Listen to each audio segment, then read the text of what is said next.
Eureka! This unit is divided into 5 programs. The program you're about to see is on the inclined plane. Then there's a program on the lever. Next comes mechanical advantage and friction. Then the screw and the wheel. And finally, the pulley. But our story begins with the inclined plane. You haven't really got enough force to lift that barrel, have you? How much force do you need to lift it? Well, how much does it weigh? So you'll need at least 800 newtons of force to lift it into the back of the truck. How far is that? About 1 meter? How many joules of energy will it take? Well, figure it out. Energy is the ability to do work.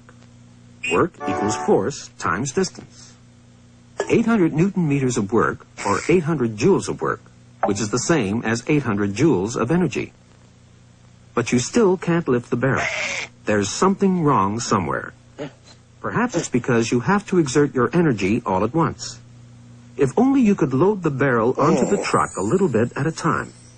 If you could slice it into 4.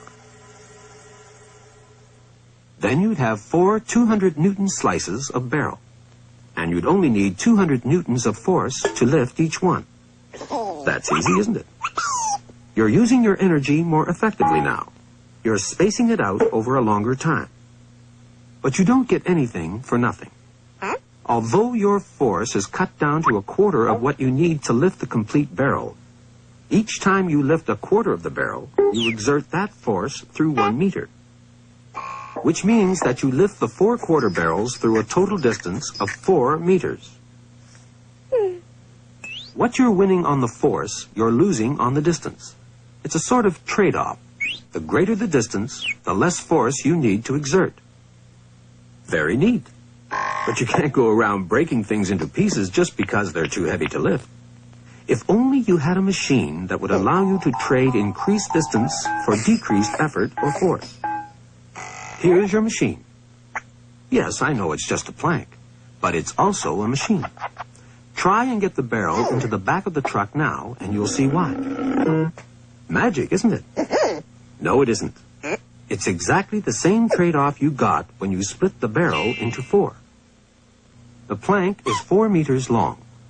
Instead of moving the barrel 1 meter by lifting it straight up, you're moving it 4 meters by pushing it along the plank. You only need to push it with about a quarter as much force, with only about 200 newtons instead of 800 newtons.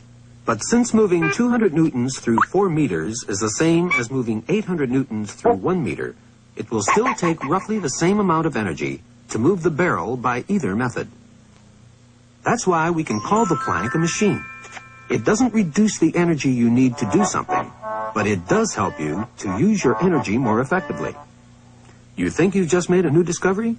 Think again. How do you suppose they built the pyramids 5,000 years ago? They didn't actually use a plank, of course, but a ramp of earth, which is exactly the same principle. And you use the same principle yourself every time you stand on an escalator. Because the plank, the ramp of earth, and the escalator are all 3 examples of the same type of simple machine. They are all sloping, and they are all flat. So physicists call this variety of machine the sloping flat thing. Well, those aren't the exact words they use. They take the Latin-derived word for sloping, which is inclined, and the Latin-derived word for flat, which is plane, to come up with this phrase. So if you're allergic to elevators, why don't you take the inclined plane?